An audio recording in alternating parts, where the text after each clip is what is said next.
stereotype moms. আমা একটু বেরোলাম। হ্যাঁ, কোথায় যাচ্ছিস? কেন, আমার আজকে কলেজে ক্লাস আছে, তাই ক্লাস করতে যাচ্ছি। ভাবছিস আমি কিছু বুঝি না না? তোদের আজকের কি ভ্যালেন্টাইন ডে আছে, সেই বয়ফ্রেন্ডের সাথে ঘুরতে যাবি, তার জন্য বাইরে বেরোচ্ছিস? তুমি তো ভালো মতোই জানো আমার কোনো বয়ফ্রেন্ড টাইফ্রেন্ড নেই। আমার সত্যি ইম্পর্ট্যান্ট ক্লাস আছে, তার জন্য যাচ্ছি। ভালো মতো জানি কিসের ক্লাস, কোনো ক্লাস নেই। আমি কিচ্ছু জানি না, চুপচাপ গিয়ে ঘরে বস, কোথায় বেরোনো হবে না। My mom. কিরে, আজকে বেরোবি না?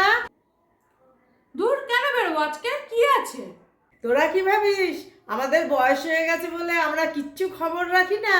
আজকে ভ্যালেন্টাইন ডে আমরা ভালো মতো জানি। হ্যাঁ তো কি হয়েছে, ভ্যালেন্টাইন্স ডে তো বেরোনোর জন্য বয়ফ্রেন্ড দরকার হয়। আমার বয়ফ্রেন্ড আছে নাকি, আমি বেরোবো? বয়ফ্রেন্ড নাই তো কি হয়েছে, কোনো বন্ধুর সাথে ঘুরে আয়, মনটা ভালো হয়ে যাবে। তাহলে তুমি বেরোবে আমার সাথে? হ্যাঁ চ, আচ্ছা চল।